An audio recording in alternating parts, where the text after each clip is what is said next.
I will hand to you the 1 Point million of order, Mr. Chairman. before this. Point of order, Mr. Chairman. What is the rule that was violated? What is the point of order of Congressman The Paduano? former president is speaking without the recognition of the chairman.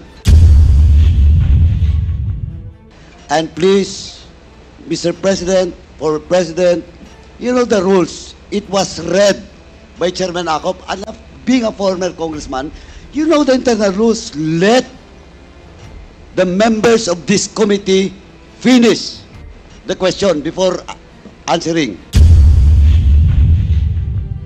That's my first point of order, Mr. Chairman.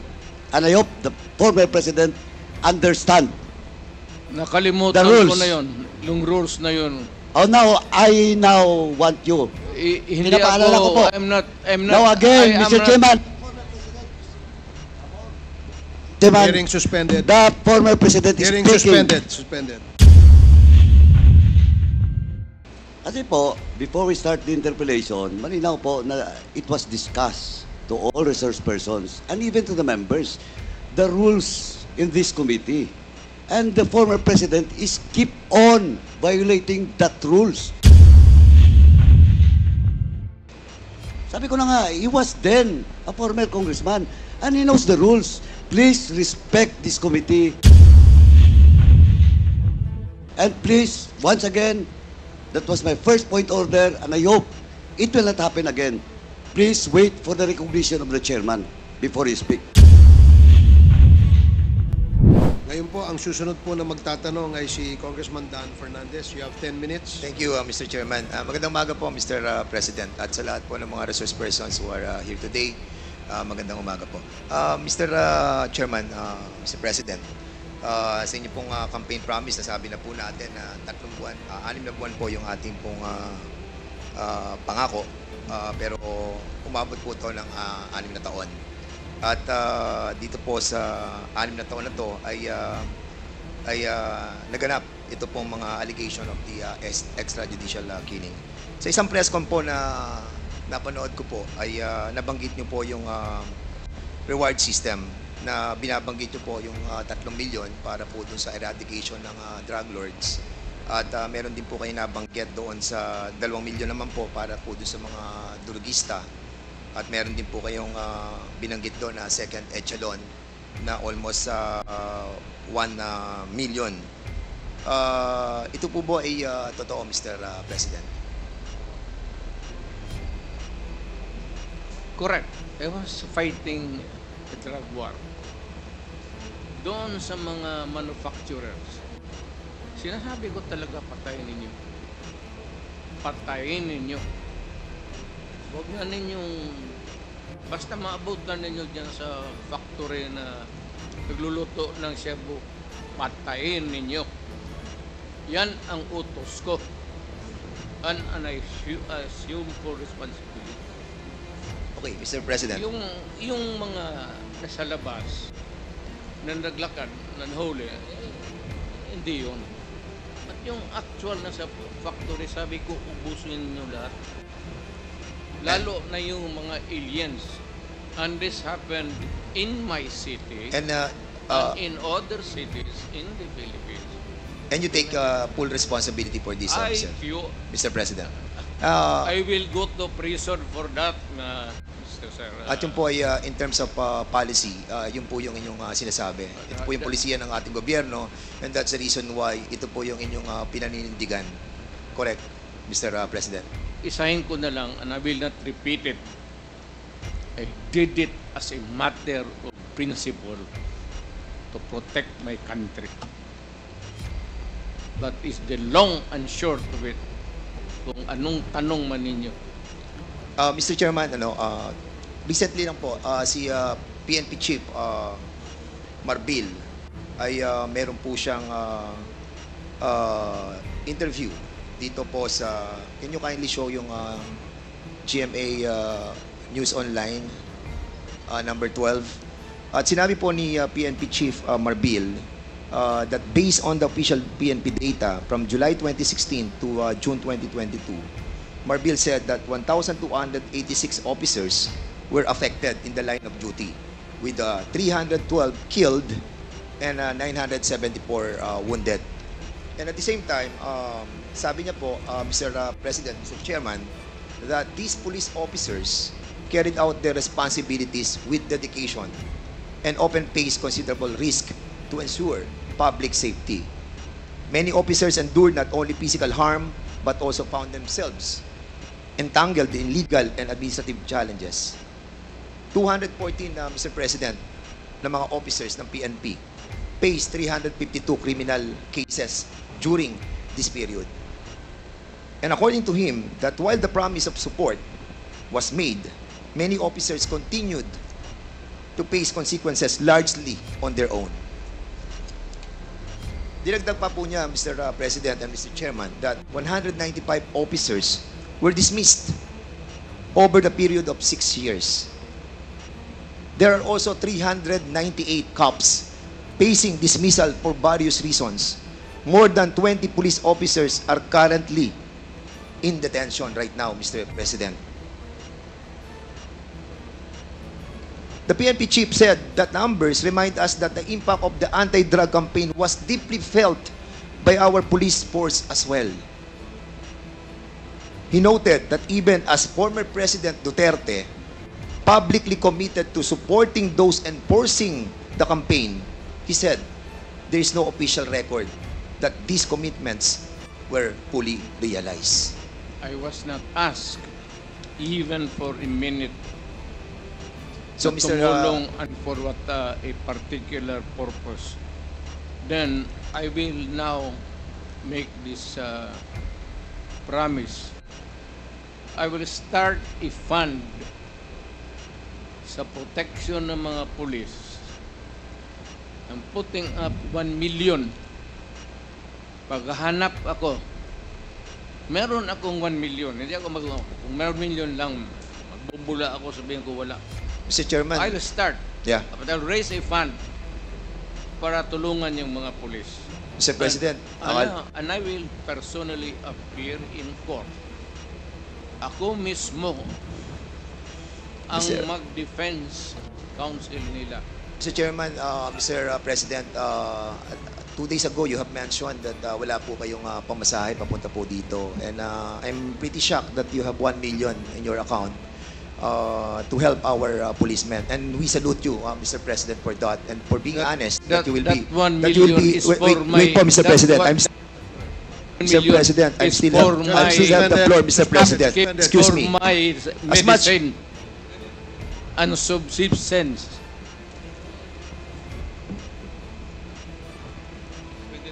No, suspended tayo, suspended.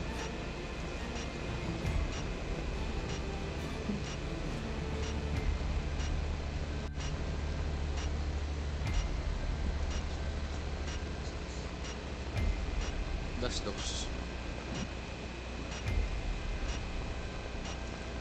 Hearing resumed. Again, let me remind everybody to please calm down. Let the person talking finish his sentence first before you interject. Okay? Yun lamang po ang aking paalala sa lahat. Mr. President, Mr. Chairman, yung pong 1 million na ipagkakalob po ninyo will go a long way.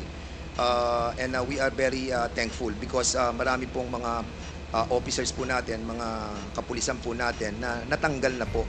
100, as a matter of fact, to be exact with that, Mr. Chairman, 195 officers na po itong na-dismiss.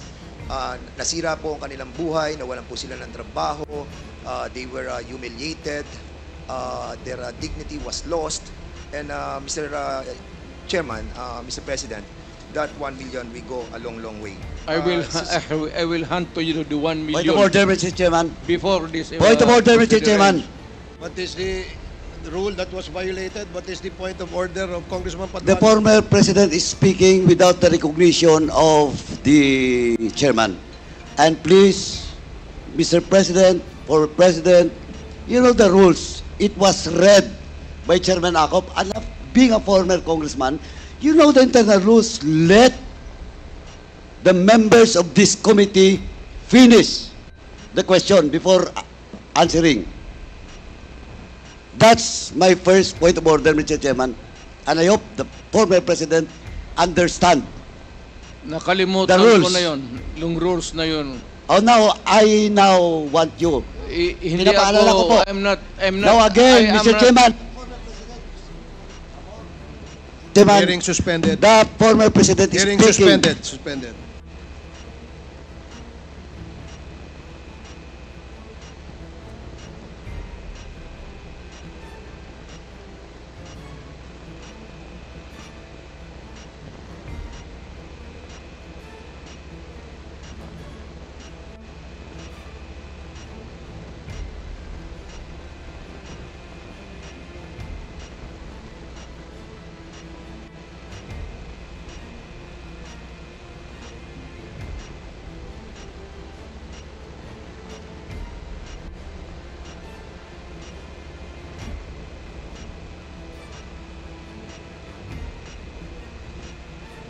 Hearing is resumed.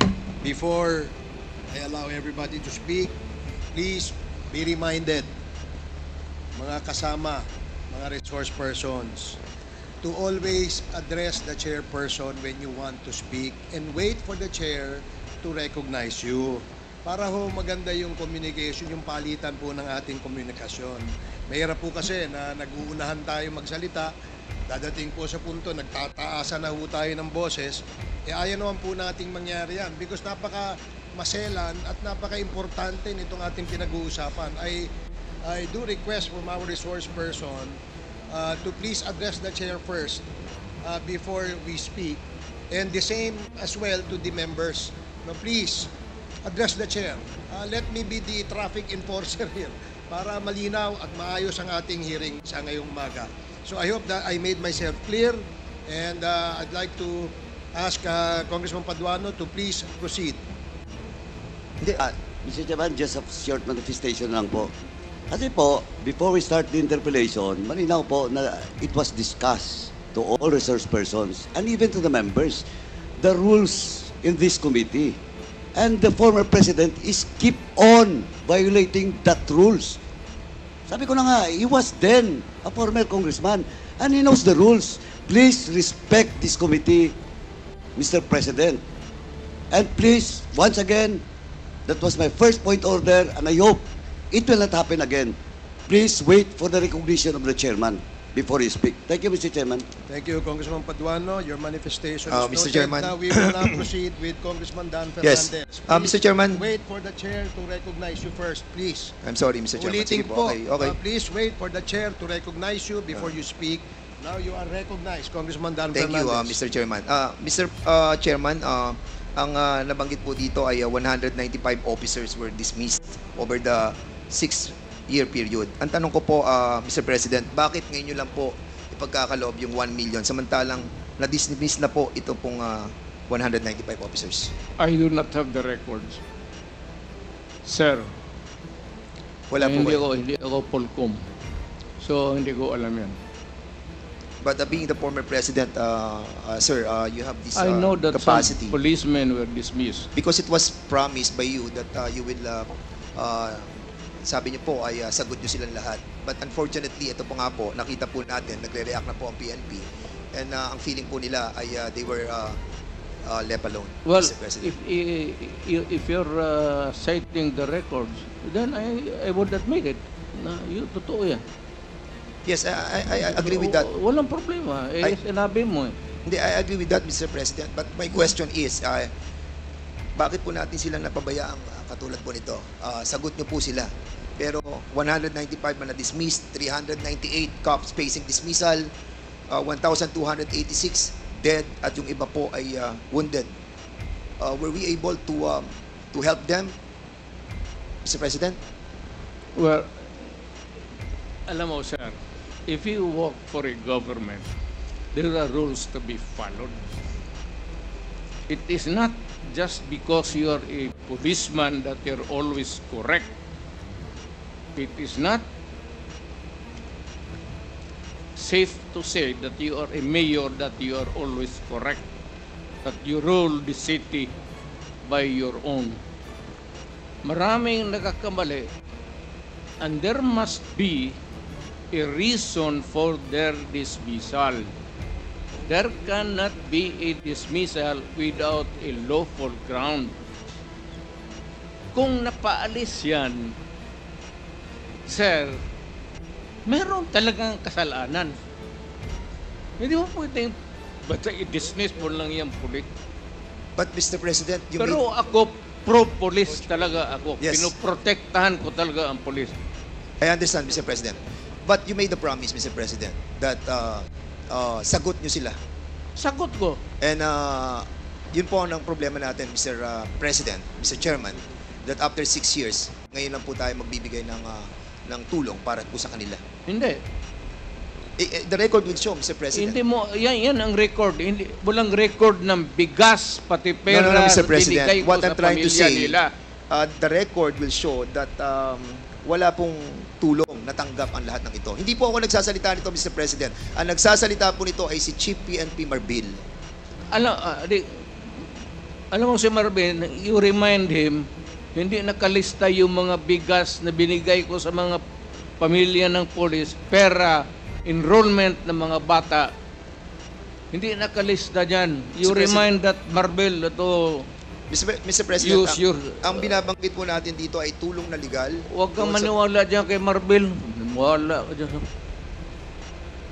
Okay, we will but sige po, punta po tayo sa susunod, Mr. President. Mr. President, Mr. Chairman, I would like to show a video. And later I'll be asking the former President to answer some queries from this representation. Hindi. So, Sandali lang. Yes, I'm sir. not trying to be smart, Alec. I'm sorry if I'm overdoing. hindi, it's okay po, Mr. President. No problem po. It's not really, hindi ko sinasadya yun. Opo. I respect I was once a member of Congress. Medyo emotional lang kasi ako basta sa crime na talagang galit ako sa kriminal. We Baka- understand that po, Mr. President. And thank you for that. Pakita lang po natin yung video, Mr. President.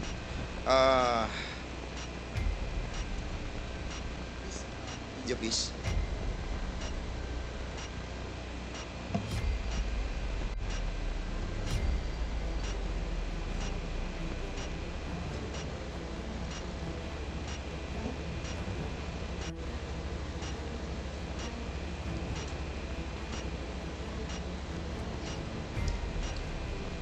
Mr. President, noong August 23, 2016, wait.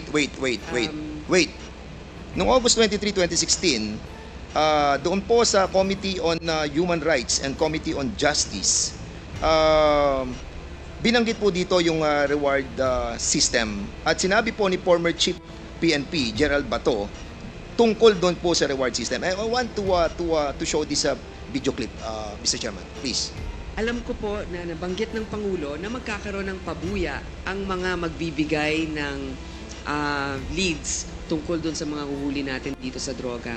Alam ko na humihingi ang ating Office of the President ng mas mataas na budget. Nakausap ba kayo diretsyo ni Pangulong Duterte ukol sa pabuya kung ito nga ba'y 2 million sa bawat madadala ng ating mga kababayan na mga drug pushers? Kasama po ba ang mga pulis dito sa pabuya? Sir. Wala kong pili yan, Your Honor. Kung ang pulis ay involved sa droga at siya'y nahuli, yung informant po ay makakatanggap ng corresponding reward na in-offer ng Presidente. So nag-usap kayo ng ating Pangulo ukol dyan. Magkano po daw ang ibibigay sa bawat informant na magbibigay ng pangalan ng isang pusher? Meron kasi siyang ibang, kasi busy na ako masyado sa aking trabaho, Your Honor. Sabi niya, meron siyang assistant na magti-take charge diyan sa pagdi-distribute. Basta ang last na nasabi niya sa akin is 5 million yung drug load talaga. Yung malalaking drug load, 5 million ibibigay niya. So depende dun sa kanilang anatomy kung saan yung Kung mas nasa mataas. taas, mas mataas. Pag sa baba, mababa. Ang gusto ko malaman, yung pulis mismo, sa sibilyan, maaari yung 5 million. Sa pulis din ba, makakatanggap sila pag sila ang nakapagtukoy? O dahil kasama yan sa kanilang sinumpang tungkulin, iba naman po ang maaaring ibigay sa kanila? Nabanggit po ba yan ng Pangulo? Nabanggit ng Pangulo yun, Your Honor. Kahit na pulis, kasama doon na makakatanggap sa pera na i-offer niya. Pero sa amin naman, internal, meron kaming ibang reward system, di ba? Meron kaming, bibigay kami ng awards. Or kung talagang meritorious, pwedeng meritoriously promoted yung tao, mapopromote. Meron po kami sariling sistema. So sa dami ng mga hinuli, meron na bang nakatanggap ngayon ng pabuya? I presume, meron na, Your Honor. Hindi ko lang po inaalam dahil hindi ko nakikialam dahil money matters yan. O, sige po. Direkta na kayo kung saan kayo pwede mag-claim. Hindi dumadaan sa akin. Siguro maganda din na anong tanggapan sa ating gobyerno ang nagdi-disperse niyan? OP? Tanungin ko po si Presidente, Your Honor. Siguro pwede tayong makahingi niyan. Kahit kung meron ng nabigyan, siguro kung ito'y makakasama sa kanyang kaligtasan, maaari namang executive lang ito, hindi na natin i-release. Meron pong gustong... Mr. Chairman, Mr. President, will you confirm that the Office of the President humingi po ng mataas na budget para po sa reward system? Sir, can you kindly use the mic, please? Will you kindly use the mic, please? That's correct. So, You have to spend money for operations, for intelligence. Alam mo, sir, if I may be allowed to explain, ang isang pulis, at magtanong ka dito after this proceeding, magpunta ka ng anong istasyon, ang pulis, hanggang sweldo lang yan, pati equipments, office material. Pero sabihin mo yung pulis na may sariling fund for an operation day-to-day to follow up cases sa mga criminals, wala, sir. Magtawag ka ng siyang pulis dito ngayon. Magtanong ka, pagkatapos dito. yan po ba, Mr. President? Kailangan, Go ahead, sir. Yeah, Go ahead, yeah. sir. No, go ahead, sir. kailangan punduhan mo talaga ang pulis. Lalo na if there is a serious crime, kidnapping, ikaw talaga ang pipinance niyan. Walang pera ang pulis na mag-follow up kung saan dinala yung victim, kung they have to spend money or else you end up with nothing. And sometimes pag yung time limit na binibigay ng kidnapper hindi na masunod, pinapatay nila. That's why it's a race against time. Kaya ako, pagka ganito, bas kung na presidente ako, pag yung mga may kidnapping, ako talaga ang nagbibigay ng pera. At ang order ko sa kanila, sir, nandito na lang rin tayo, pag nahuli ninyo, patayin ninyo lahat. Huwag ninyong dalhin sa Sir, pupunta ng presuhan niya, papakainin ko pa yung mga... Mr. President, thank you so much for refraining yourself from speaking bad yes, words. sir. We appreciate that. No? Nakikita po namin na talagang pinipigilan nyo ang sarili nyo. Takot ako sa inyo, sir. Hindi po, sir. Natutuwa po kami dahil nga nagiging maayos po yung ating Totoo. usapan po, sir. Sir, kasi po may... Sweating nga, so. Takot talaga ako sa inyo. Kami rin po, malamig din po kamay namin dahil Mr. President, medyo nabanggit din po dito ni General Bato during that time that siya po ay tinatanong ni Senator Grace po na sinasabi na sino magdi-disperse dun sa Office of the President. At may sinasabi po si General Bato, sino po ba yung sinasabi na assistant na magdi-disperse po nung pera para sa reward system? Yes. Sino po, Mr. President? Hindi ko na sinong kahiro doon. Kasi may sinasabi po si General Bato na tao na magdi-disperse ng pera from the Office of the President. Sino po yan, Mr. President? Hindi ko na alam talaga.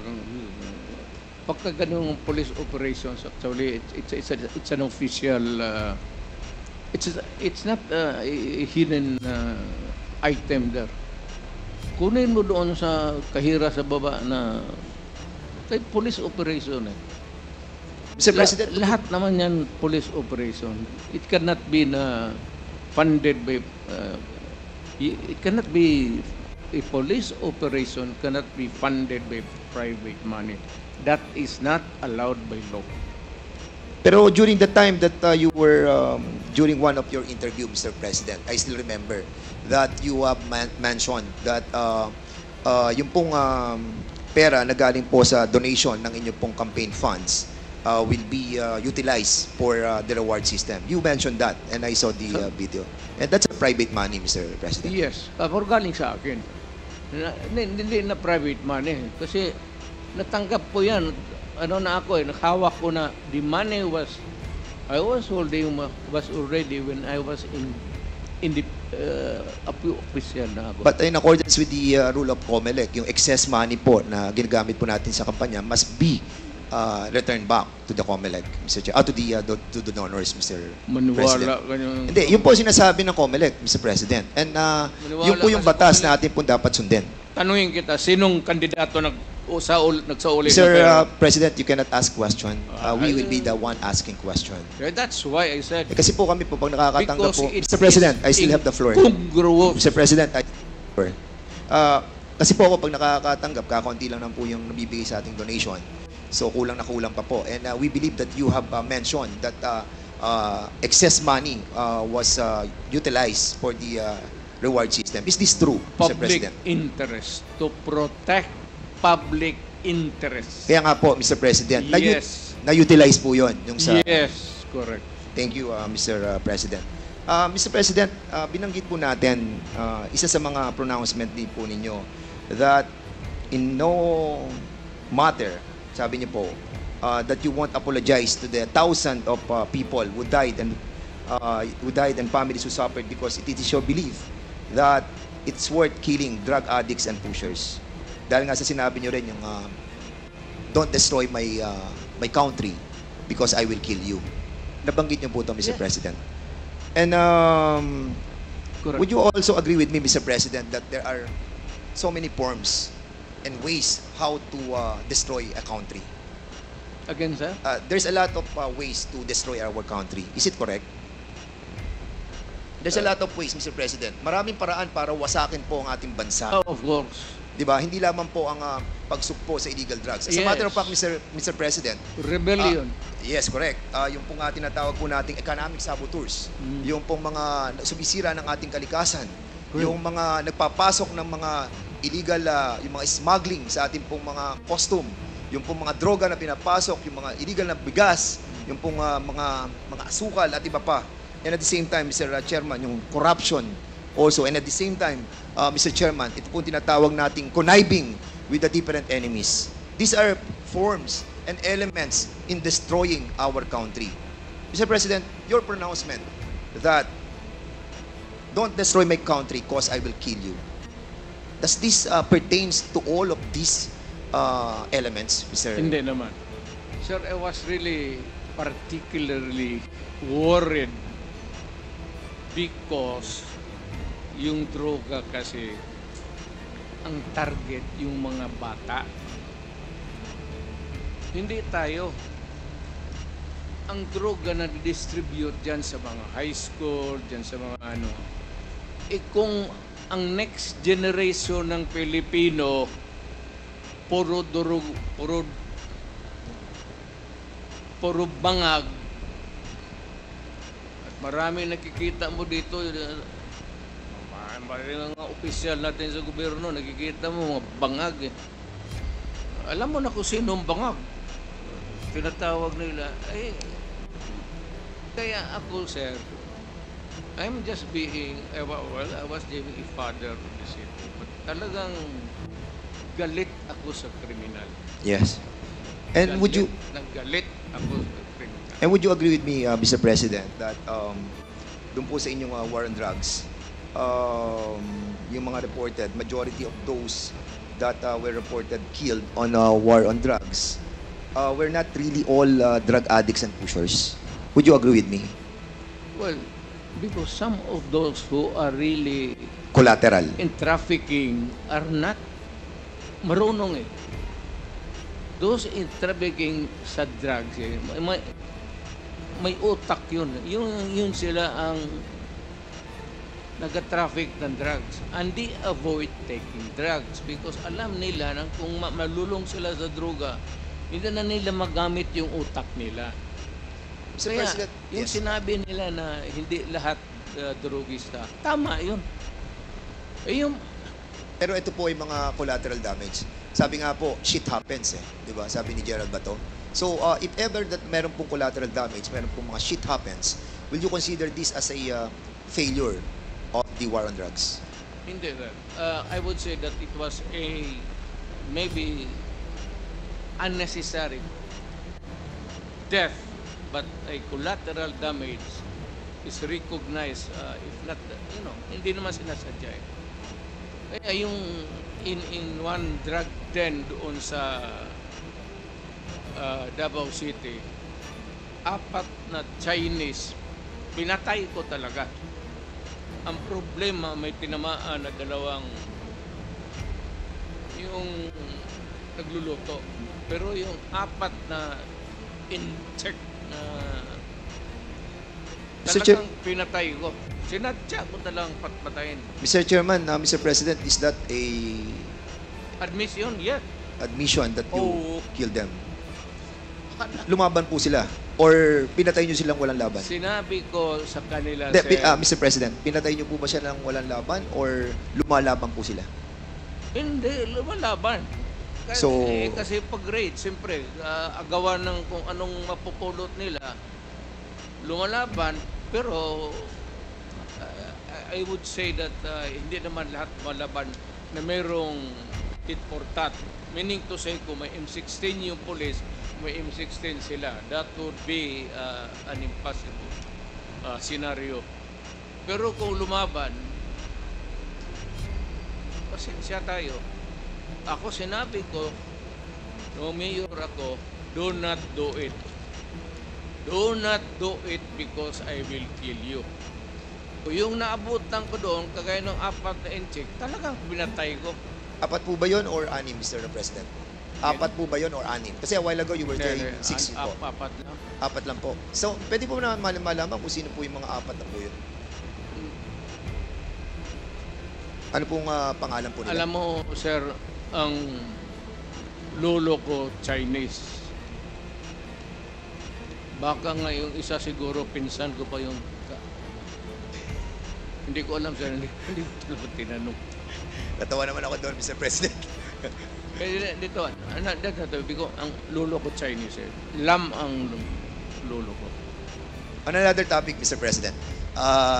Si Garma po ay nagkaroon po siya ng affidavit. At sinabi po niya na meron pong double model na 3 levels of payments. Meron po siya sinasabi sa affidavit niya eh. Ang sabi niya, yung per suspect is killed. Ang binabayad daw po ay 20,000 to 1 million. At sa second level naman po, ang sinasabi niya yung co-plan, yung pong planned na pinapan po yung planned operation. At yung third daw po ay yung pong refund ng operational expenses. Ito po ba sinasabi ni Colonel Garma na pag binabayad doon sa mga namamatay na 20,000 to 1 million, which, by the way, corroborated by the testimony of Tata and Andy, is true? Correct. So, ito po yung namamatay, binabayad po 20,000 to 1 million. Hindi yan, sir. Ganito yan. Hindi, yung po ang tanong ko, Mr. President. Hindi, ganito nga. Sige po. Ito na yung answer ko eh. Sige po. Yung may police operation, alam ng police lahat yan, pinupunduhan ko yan. O ito, for a particular project. Pagka na-accomplish nila yan, sir, may sobra, magsabi ang police officer o lead official, sir, may sobra, hindi na ubos yun. Hindi na yan. For the boy. Yan, sir. Okay, Yan, sir. yan. Mr. President, in some interviews you have mentioned that, and you have spoken about the reward system. And sinabi nyo, patay o buhay? Patay, better.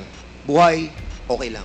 Correct. Yes, so ibig po sabihin ay mas okay sa inyo kapag patay. Mas maganda kung patay, sir.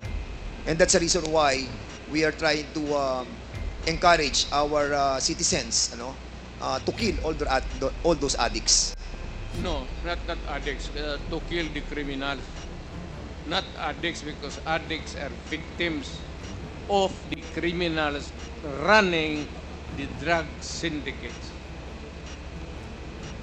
Mr. Mali yan, sir. Mali Mr. yan. Mr. Mali President, yung ano. kasi there is a report, no, na nagsalita po kayo noong July 1, 2016, that was covered by The Guardian.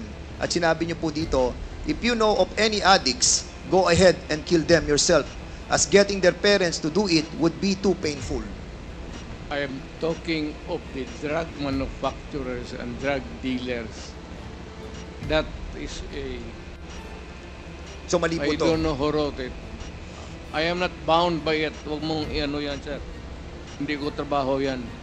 Get it from my mouth. Because I was the man. Hindi, ano po to, Mr. President? Live, ano po to, interview po. Ano po to, Talagang video? sinabi ko, pero hindi tama yan. Eh, nasa video po, Mr. President. Sinabi hindi addict, sabi ko drug dealers and drug pusher. Bakit mo patayin yung addict? Dali mo sa ospital.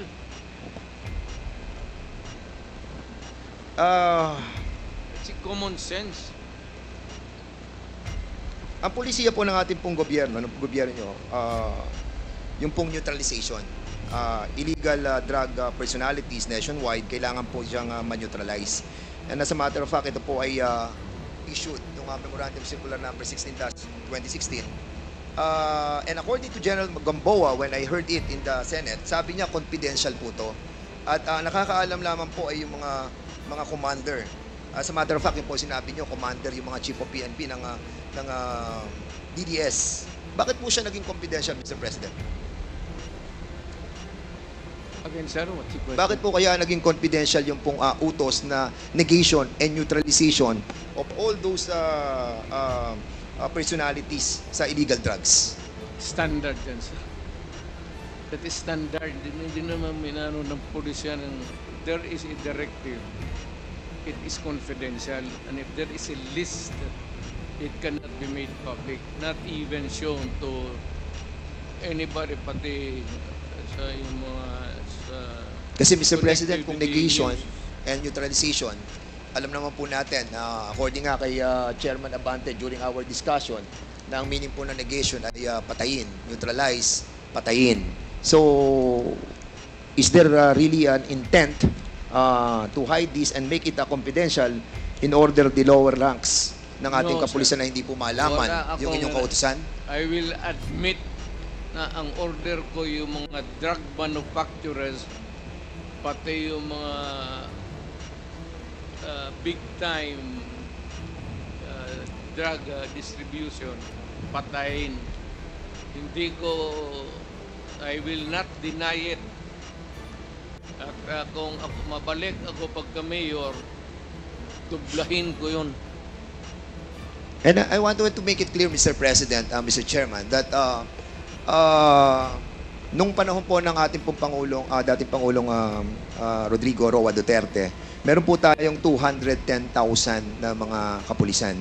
And during that time, kung titignan mo yung mathematical computation, if ever na nagkaroon po tayo ng 20,000 na killed during that time, ay kung magkakaroon po tayo ng ratio na 1:1, ay sasabihin po natin that majority of the members of the PNP ay hindi naman po na-involved dito po sa war on drugs. Would you agree with me with that, Mr. President? Yes, sir. Mayroon kasi yung mga drug enforcement units lang siguro. Sila lang po yung na-involve. Not all policemen, any police department of a city or a province are dedicated to the drug operations. Meron talaga yung unit, sir, hindi lahat. There's the anti-smuggling, anti-narcotics, ganun, may especially. Thank you, Mr. President. Mr. Chairman, meron kayong nabanggit sa Guardian. Sa Guardian, noong pong July 1, 2016. At sinabi po ninyo dito, Mr. President, Mr. Chairman, during the campaign, you said 100,000 people would die in his crackdown. With so many dead bodies dumped in Manila Bay, that fish there would grow fat from feeding on them.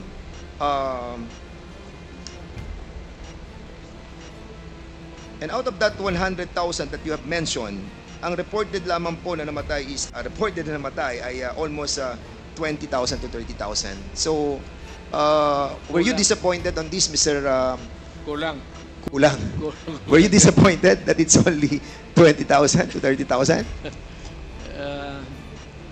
Sir, kung pabalikin mo ako sana pagka-presidente, I will make up for the yung kulang na ano. Kawawa naman po yung mga pamilya, Mr. Well, Mr. President. Actually, marami po mga napatay na hindi po nabibigyan ng hustisya, and I think this is not a laughing matter, Mr. Chairman. This is my message, sir. Yes. Pagka pumasok ka sa droga, pumasok sa krimen, iyo yan. But- iyo yan. Yes, but Mr. President, you manifested. Yes. And they heard me say that do not do it because I will kill you. Yeah, but you manifested a while. Narinig nila Yes, yan, Mr. sir. I understand po. You manifested a while ago that those that were killed during the war on drugs were not all addicts and high-value targets. Iyan ang Kaya hindi po nagmamatch yung... that would be a matter of mathematical ano, sir. Hindi lahat talaga tama ka. Tama ka. Okay. It could not be na lahat durugista or even connected with drugs. And because of this pronouncement niyo, Mr. President, because you have mentioned of the reward system, doon po sa nabasa ko sa news, and if I may, no, police were outsourcing extrajudicial killings to the same vigilante gang they accused of murder. Officials of the PNP, andyan po, kung mababasa po ninyo, coordinated with vigilantes, selected targets to credit for murders, and on occasion paid for assassinations in the name of the war against drugs. So in other words, Mr. Chairman, because of this war on drugs na pronouncement po ninyo, yung pong anti-drug vigilante group existed because of this tinatawag po nating outsourcing ng mga pulis. Like what happened, Mr. President, nung kami po ay nag-imbestiga dito na si Colonel Santi, who testified under oath and made an affidavit na sinasabi po niya na nag-hire po sila ng killer para po kay General Barayuga. At binayaran po nila ng 300,000 pesos. Will you agree with me, Mr. President, that General Barayuga was a victim of extrajudicial killing? I'm sorry, sir. I'm not. Wala talaga akong maisabi dyan. Hindi ko alam ano sinasabi mo. This happened, Mr. President, during your time. Yeah. But you don't know what happened to General Barayuga? Wala akong Mr. Chairman, kasi po panahon po ninyo to nung mamatay si General Barayuga, and it saddened us kung hindi po natin alam kung ano po nangyari doon sa kaso yun. Yan ang problema eh. Gusto ko rin malaman kasi it was during my time. I am as much interested as you. Kasi Mr. President, General po to. Pero yung utos ko, Apo. inaamin ko, Na ano po? walang problema yan. Hindi nyo po ba inimbestigahan itong tungkol kay General Barayuga? Pero nakialam din siya. Kindly wrap up. Kasi po, Mr. Mr. That is a personal, maybe, I do not. Kasi po si Wala akong ano na magpatay ng general. Kasi po, ito pong si Colonel Hector Grijaldo, na siya pong nag-aakusa sa amin that kami daw po ay pinuwersa namin siya, kinuors namin siya, hinaras po namin siya. Siya po ang chief of police ng Mandaluyong when this murder of General Grijaldo happened. General Barayuga happened. And that's the reason why we are asking about kung nalaman po ninyo itong kasong to, Mr. Wala, sir. Sino yan, sir? Sinong suspect? Well, according po kay Colonel Santi, ang suspect po ay si Colonel Leonardo at si Colonel Garma. He mentioned in the affidavit that Colonel Leonardo called him. Kaya nga po, tinatanong po namin sa inyo kung kung nalalaman po niyo yung kaso Well, yun. I do not know. There should be cases by now. There should be a case filed by now. Kung ganun, lalo na general. So, anong ginagawa ng police pati military dyan? They should be more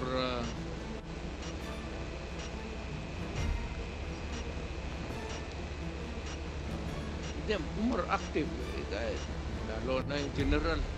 Okay po. Mr. Chairman, Mr. President, merong pronouncement sa Philippine Daily Inquirer written by Marlon Ramos, Robert Dehon, noong October 14, 2016. And De Lima called mother of all drug lords. Nakasulat po to at binabanggit po. Naniniwala po ba kayo that si Secretary De Lima ang mother of all drug lords? Who said it, sir? According sa report ay mga tao po natin sa Malacanang ay Sino, si sir? Director Ruel Lasala and Reynaldo Esmeralda, former NBI officer in charge ng Department of I Justice. would like to congratulate them for making this statement. Secretary De Lima, would you agree with the statement of the former president that you are the mother of all drug lords?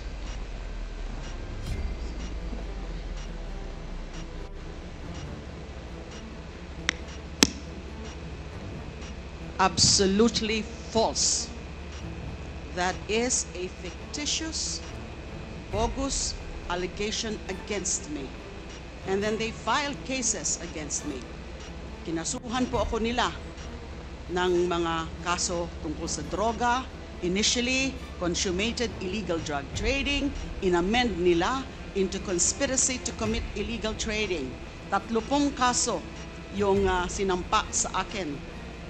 Absuelto na po ako dun sa 3 dahil wala po akong kinalaman sa illegal drugs. Kasama lang ho yan sa naging propaganda nila.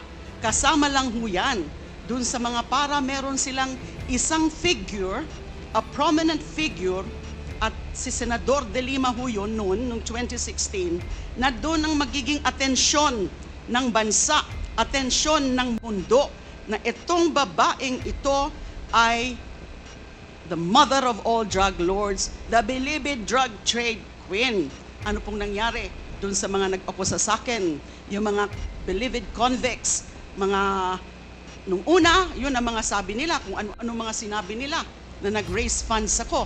Pero kinalaunan, binabawi ho nila yung kanilang mga akusasyon against me. I was cleared of all 3 drug cases. I underwent the whole process. Dumaan po ako sa buong proseso kahit mahirap, masakit para sa akin. Kinulong ako ng almost 7 years na hindi na po nila yan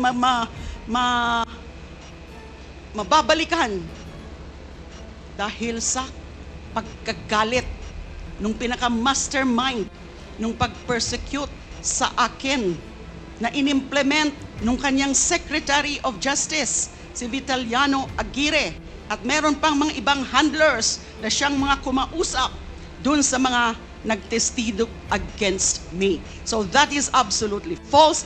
That is a slanderous accusation against me. Thank you po. Mr. Chairman, Mr. President, meron po ako nabasa na news observer noong 2017.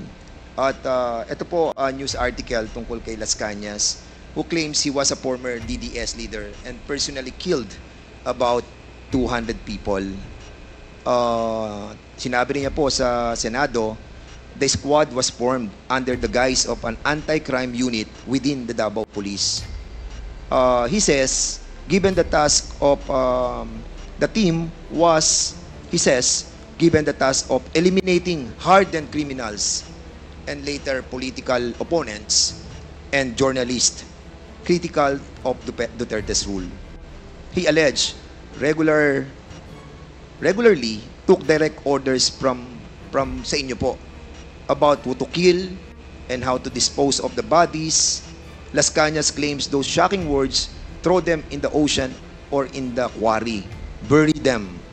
make sure there are no traces of the bodies were spoken by Duterte at one of the dozens of alleged meetings with the DDS. The police hit squad was paid based on the value of the targets, he says. So, Mr.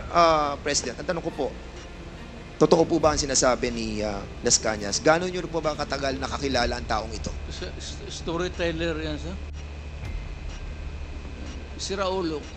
Pero matagal nyo na po siyang kilala. Pero, police, pero later on, maybe because sa karaming pinatay niya, hinabol siya ng mga kalag. What's kalag in Espiritu. ang espiritu ng pinatay niya. Medyo bungog ngayon. May 3 dekada nga po ba siya na nagsilbi sa inyo? Kasi binabanggit niya dito, in his more than 3 decades of service, admitted that he was blindly loyal to the cause and saw his work as a noble form of public service. Mr. President, for a while, we were risking our lives for the welfare of the majority of the people. I felt that I was serving the country for the greater good. Yun po yung kanyang parang naramdaman nung ipinaglalaban niya yung 200 people na kanyang pinatay dahil naniniwala po siya sa nobility nung kanyang sinasabi po ninyo na this is being done because of public service. I am now Yes, sir. may hero complex yung buang na yan. Sino man maniwala ka ng istorya na gano'n? Meron pa po siya sinasabi, Mr. President. Ito, last na po to, na sinasabi niya. He tells one particular incident. No? Medyo worrisome po ako talaga dito because meron po kayong binabagat against this. That has given him nightmares for years. In 1996, Las Cañas and his team were ordered to kill an alleged criminal, his pregnant wife, and his 4-year-old son, who were all in the same vehicle at the same time. I attempted to rescue the 4-year-old boy. Las Cañas claim. But according to our team leader, since the boy had seen our faces, he could recognize us in years from now and identify us. It was on the personal order of Duterte, he claims, that they disposed of the family. Mayor Rudy approved the recommendation of our task force commander in front of us to erase, meaning to kill everyone. That was his specific order, that he okay with it, provided it would be clean. Sir, medyo matas-taas ito lang, ano ko, sir. When I was a fiscal, kukunti lang yung sweldo. I got married. Asawa ako. Got pregnant. Nanganak ako. So, short yung income ko.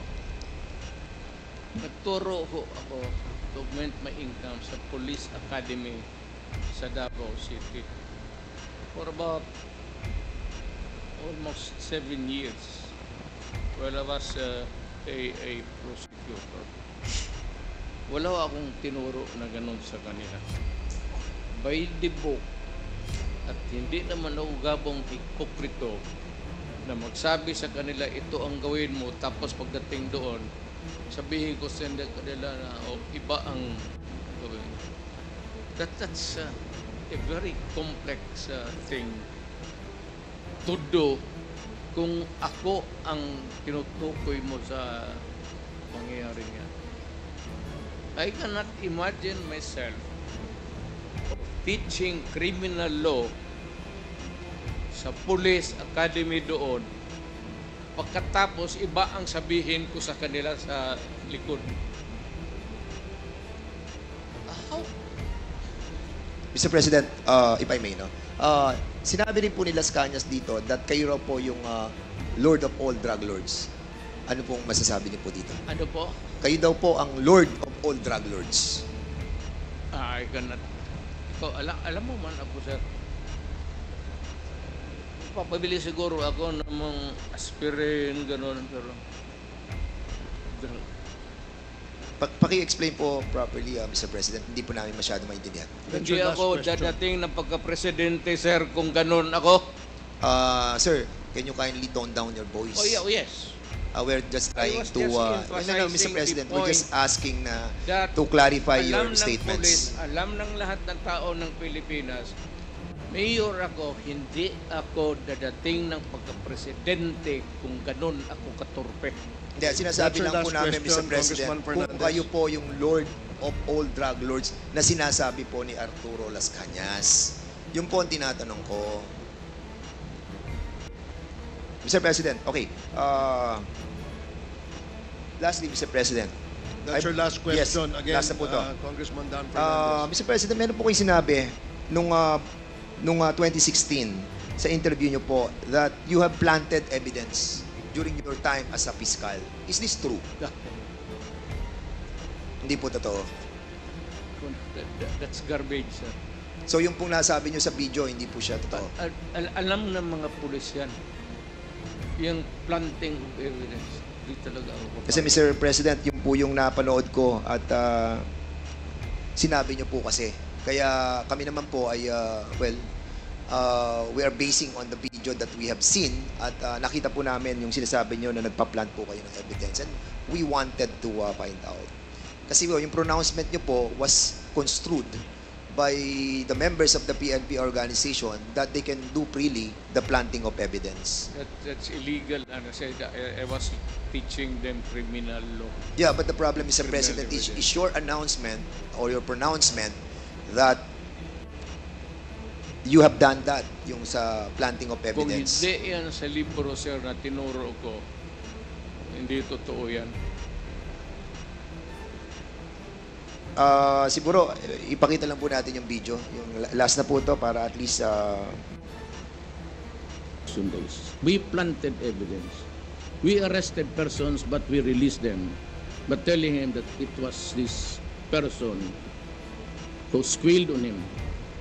And then we, when he goes out but killing, then we said that it was this fellow who really did it, who did you in. We first planted the intrigues so that we would know where they were from, where they came from. It was not until I was the favorite whipping boy. So, Mr. President, hindi po totoo yung nasa video po. Ano po, Mr. President? Totoo yan. So, nagpa-plant po talaga kayo ng Well, evidence? that was a part of the strategy as a mayor and as the leader of the law enforcement agency in the city. Thank you, Mr. President. At maraming po salamat, Mr. Chairman, and I'll be yielding back my time. Salamat, Congressman Dan Fernandez.